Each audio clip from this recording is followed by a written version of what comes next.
Cadena de oro. Por William Perkins. Capítulo 3. La vida de Dios. Hasta aquí hemos hablado sobre la perfección de la naturaleza de Dios.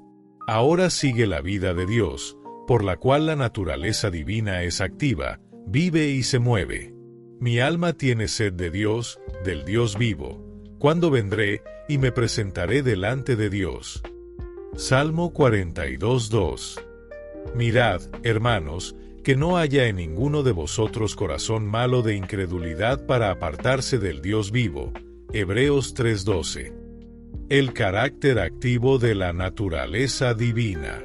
La naturaleza divina es activa principalmente en tres atributos que indican la operación de Dios hacia las cosas creadas. Estos son la sabiduría de Dios, la voluntad y la omnipotencia. 1. La sabiduría de Dios. La sabiduría o conocimiento de Dios es aquello por lo cual Dios, no por ciertas nociones abstractas de las cosas mismas, sino por su propia esencia, no de manera sucesiva y razonadora, sino por un solo acto eterno e inmutable de comprensión, se conoce perfecta y claramente a sí mismo, y a todas las cosas, aunque infinitas, ya sea que tengan existencia o no. Nadie conoce al Hijo sino el Padre, ni al Padre lo conoce nadie sino el Hijo, y aquel a quien el Hijo lo quiera revelar. Mateo 11:27. No hay nada creado que no esté manifiesto a su vista, pues todas las cosas están desnudas y patentes a los ojos de aquel a quien hemos de dar cuenta. Hebreos 4:13. Su entendimiento no tiene límites. Salmo 147:5. Las partes de la sabiduría de Dios son su presciencia y su consejo. A la presciencia de Dios. La presciencia de Dios es aquello por lo cual Él prevé con certeza todas las cosas venideras. A este, Jesús, entregado por el determinado consejo y anticipado conocimiento de Dios, prendisteis y matasteis por manos de inicuos, crucificándole. Hechos 2:23. A los que antes conoció, también los predestinó para que fuesen hechos conformes a la imagen de su Hijo. Romanos 8:29. Esto no se dice propiamente de Dios, sino por razón de los hombres, para quienes las cosas son futuras o pasadas. B. El consejo de Dios. El consejo de Dios es aquello por lo cual Él percibe correctamente la mejor razón de todas las cosas que se hacen. Conmigo está el consejo y el buen juicio. Proverbios 8:14. 2. La voluntad de Dios. La voluntad de Dios es aquello por lo cual Él quiere todas las cosas con un solo acto, tanto de manera libérrima como de manera justísima. De quien quiere, tiene misericordia, y al que quiere endurecer, endurece. Romanos 9:18. Habiéndonos predestinado para ser adoptados hijos suyos por medio de Jesucristo, según el puro afecto de su voluntad. Efesios 1:5. Si el Señor quiere, viviremos y haremos esto o aquello. Santiago 4:15. Dios quiere aquello que es bueno al aprobarlo, no quiere aquello que es malo, en cuanto es malo, al desaprobarlo y abandonarlo. Sin embargo, Él permite voluntariamente el mal debido a que es bueno que exista el mal. En las edades pasadas Él ha dejado a todas las gentes andar en sus propios caminos. Hechos 14:16. Los dejé, por tanto, a la dureza de su corazón, caminaron en sus propios consejos. Salmo 81:12. La voluntad de Dios recibe diferentes nombres según los diversos objetos, y a veces es llamada amor y odio, o gracia y justicia. A. El amor de Dios. El amor de Dios es aquello por lo cual Dios aprueba y se complace en sí mismo y en todas sus criaturas, en la medida en que son buenas, sin merecimiento alguno. Dios es amor, y el que permanece en amor, permanece en Dios, y Dios en él. 1 Juan 4:16. El Padre ama al Hijo, y todas las cosas ha entregado en su mano. Juan 3:35. Porque de tal manera amó Dios al mundo, que ha dado a su Hijo unigénito. Juan 3:16. Pero Dios muestra su amor para con nosotros, en que siendo aún pecadores, Cristo murió por nosotros. Romanos 5:8. B. El odio de Dios.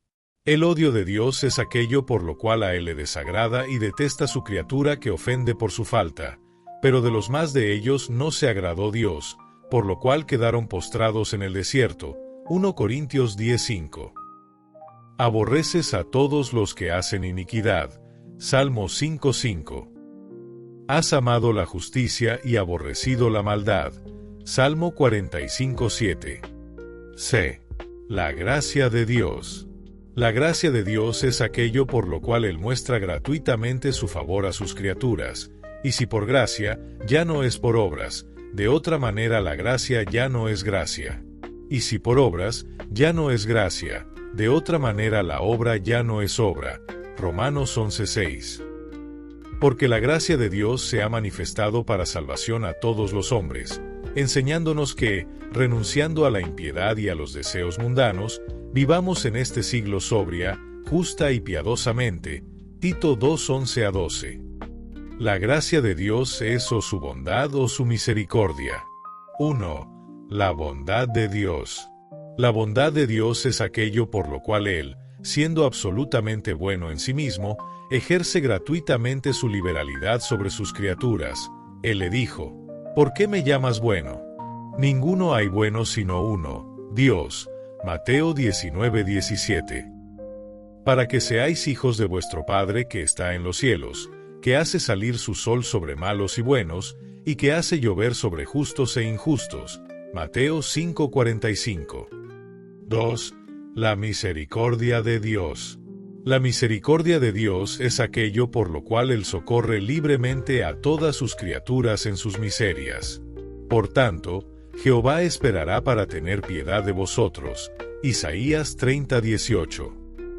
Por la misericordia de Jehová no hemos sido consumidos, porque nunca decayeron sus misericordias. Lamentaciones 3:22. Tendré misericordia del que tendré misericordia, y seré clemente para con el que seré clemente.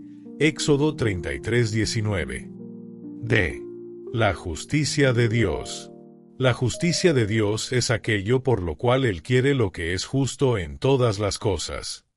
Jehová es justo, y ama la justicia. Salmo 11:7.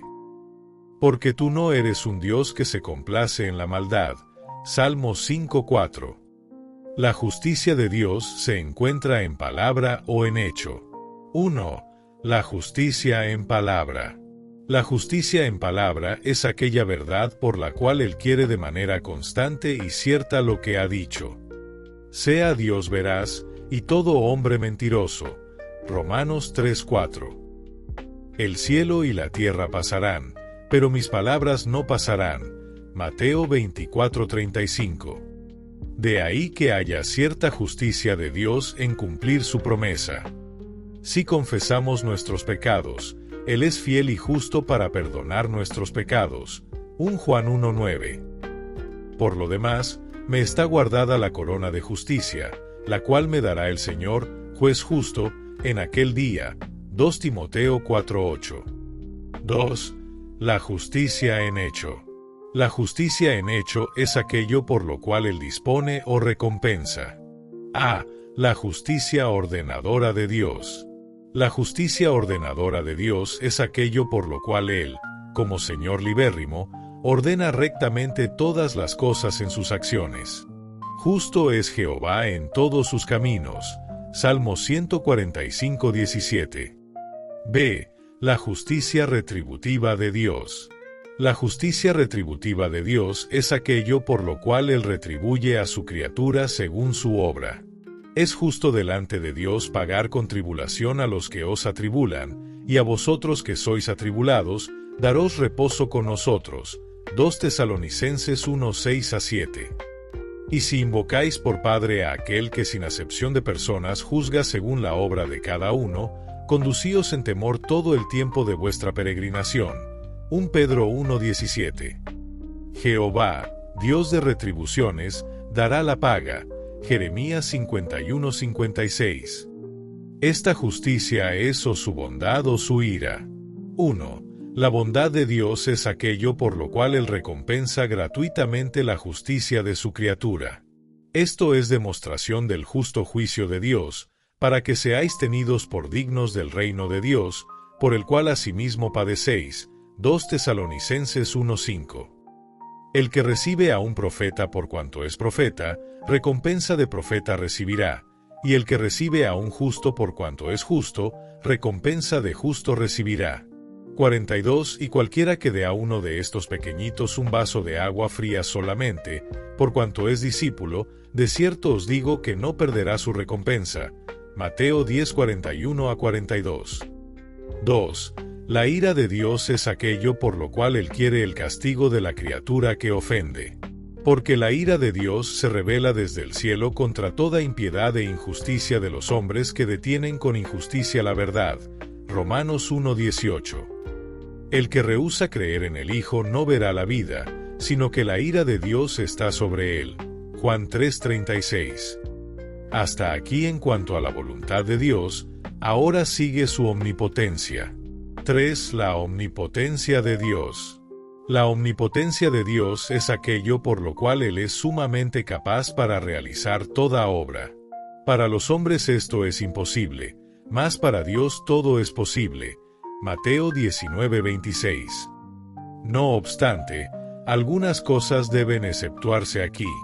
En primer lugar, deben exceptuarse aquellas cosas cuya acción demuestra una impotencia, como mentir, negar su palabra, la cual Dios, que no miente, prometió.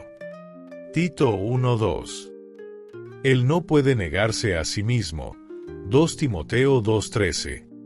En segundo lugar, deben exceptuarse tales cosas que son contrarias a la naturaleza de Dios, como destruirse a sí mismo y no engendrar a su Hijo desde la eternidad. En tercer lugar, deben exceptuarse tales cosas que implican contradicción. Pues Dios no puede hacer que lo verdadero sea falso, y que lo que es, cuando es, no sea. El poder de Dios puede distinguirse en poder absoluto y activo. El poder absoluto. El poder absoluto de Dios es aquello por lo cual Él puede hacer más cosas de las que hace o quiere. Os digo que Dios puede levantar hijos a Abraham aún de estas piedras. Mateo 3:9. Por el poder con el cual puede también sujetar a sí mismo todas las cosas. Filipenses 3:21. B. El poder activo. El poder activo de Dios es aquello por lo cual Él hace que existan todas las cosas que quiere libremente. Todo lo que Jehová quiere, lo hace, en los cielos y en la tierra, en los mares y en todos los abismos. Salmo 135:6. 4. La gloria y beatitud de Dios. De todos estos atributos anteriores, por los cuales el verdadero Jehová se distingue del Dios ficticio y de los ídolos, surgen la gloria de Dios y su beatitud. 1. La gloria de Dios. La gloria o majestad de Dios es la excelencia infinita de su naturaleza divina simplicísima y santísima, el cual, siendo el resplandor de su gloria, y la imagen misma de su sustancia. Hebreos 1:3. Tú eres el único Señor Dios glorioso sobre la faz de la tierra. Daniel 3:45. De esto observamos que únicamente Dios puede conocerse perfectísimamente, no que alguno haya visto al Padre, sino aquel que vino de Dios, éste ha visto al Padre. Juan 6:46. El único que tiene inmortalidad, que habita en luz inaccesible, a quien ninguno de los hombres ha visto ni puede ver. 1 Timoteo 6:16. No podrás ver mi rostro. Éxodo 33:20. Sin embargo, hay cierta manifestación de la gloria divina en parte más oscura y en parte más clara. A la manifestación más oscura de la gloria de Dios. La manifestación más oscura es la visión de la majestad de Dios en esta vida percibida por los ojos de la mente mediante la ayuda de aquellas cosas que se perciben por los ojos o los oídos. Vi yo al Señor sentado sobre un trono alto y sublime, y sus faldas llenaban el templo. Isaías 6:1. Y cuando pase mi gloria, yo te pondré en una hendidura de la peña, y te cubriré con mi mano hasta que haya pasado. Después apartaré mi mano, y verás mis espaldas, mas no se verá mi rostro. Éxodo 33:22-23. Ahora vemos por espejo, oscuramente, 1 Corintios 13:12. Ve la manifestación más clara de la gloria de Dios. La manifestación más clara de Dios es la contemplación de Él en el cielo cara a cara. Entonces veremos cara a cara. 1 Corintios 13:12. Os digo que sus ángeles en los cielos ven siempre el rostro de mi Padre que está en los cielos. Mateo 18:10. Estuve mirando hasta que fueron puestos tronos, y se sentó un anciano de días, cuyo vestido era blanco como la nieve, y el pelo de su cabeza como lana limpia, su trono llama de fuego, y las ruedas del mismo, fuego ardiente. Un río de fuego procedía y salía de delante de él. Millares de millares le servían, y millones de millones asistían delante de él. El juez se sentó, y los libros fueron abiertos. Daniel 7:9-10. 2. La beatitud de Dios. La beatitud de Dios es aquello por lo cual Dios es en sí mismo y por sí mismo todo suficiente. Yo soy el Dios todo suficiente. Anda delante de mí y sé perfecto. Génesis 17:1. Porque en él habita corporalmente toda la plenitud de la deidad. Colosenses 2:9. A su tiempo mostrará el bienaventurado y solo soberano, Rey de reyes y Señor de señores. 1 Timoteo 6:15.